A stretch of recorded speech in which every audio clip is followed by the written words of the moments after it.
കുറ്റ്യാടിയിലെ VD. സതീശന്റെ പുതുയുഗ യാത്രയിലെ സംഘർഷത്തിൽ ഷാഫി പറമ്പലിനെ വിമർശിച്ച് കോൺഗ്രസ് നേതാവ് മുല്ലപ്പള്ളി രാമചന്ദ്രൻ. പ്രസംഗിക്കാൻ വിളിക്കാത്തതിലാണ് ഷാഫി പറമ്പൽ പ്രകോപിതനായതെന്നും വേദിയിൽ സംയമനം പാലിക്കേണ്ടിയിരുന്നുവെന്നും മുല്ലപ്പള്ളി. ഷാഫി സ്വയം നിയന്ത്രിക്കണമെന്ന് താക്കീത് നൽകിയെന്നും മുല്ലപ്പള്ളി അറിയിച്ചു. കുറ്റ്യാടിയിൽ വി.ഡി. സതീശൻ നയിച്ച ജാഥയ്ക്കിടെ വേദിയിലുണ്ടായ ഉന്തും തള്ളും സ്നേഹത്തള്ളലല്ല എന്ന് പറഞ്ഞുവെക്കുന്നു മുല്ലപ്പള്ളി രാമചന്ദ്രൻ. പ്രസംഗിക്കാൻ വിളിക്കാത്തതിലാണ് ഷാഫി പ്രകോപിതനായത്.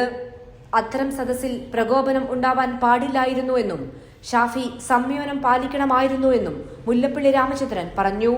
അദ്ദേഹത്തിന് ഒരവസരം നിഷേധിക്കപ്പെട്ടു എന്നുള്ളൊരു ഫീലിംഗ് ഉണ്ടായി. അത്തരമൊരു സദസ്സിൽ വെച്ച് അദ്ദേഹത്തിന് പ്രകോപനം ഉണ്ടാകാൻ പാടില്ലായിരുന്നാണ് എനിക്ക് പറയാനുള്ളത്. പെട്ടെന്നുണ്ടായ ക്ഷോഭമാണ് ഷാഫിക്ക്.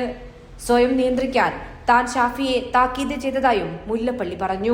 പെട്ടെന്നുണ്ടായിട്ടില്ല ഒരു ക്ഷോഭം ഉണ്ടാവാൻ പാടില്ല. ഞാൻ പറഞ്ഞു യു ആർ ക്വൈറ്റ് യങ്. ഞാൻ അവിടെ വെച്ച് തന്നെ പറഞ്ഞിരുന്നു you must control your self. ഞാൻ ഉപയോഗിച്ച് വാക്കാത്. കുറ്റ്യാടിയിലെ വേദിയിൽ പ്രസംഗിക്കാൻ വിളിക്കാത്തതിലെ അമർഷത്തിലാണ് ഷാഫി പറമ്പിൽ പ്രകോപിതനായത് എന്ന വാർത്ത ശരിവെക്കുന്നതായിരുന്നു മുല്ലപ്പള്ളിയുടെ പ്രതികരണം.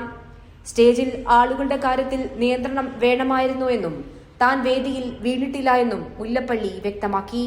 കൈരളി ന്യൂസ്, കോഴിക്കോട്.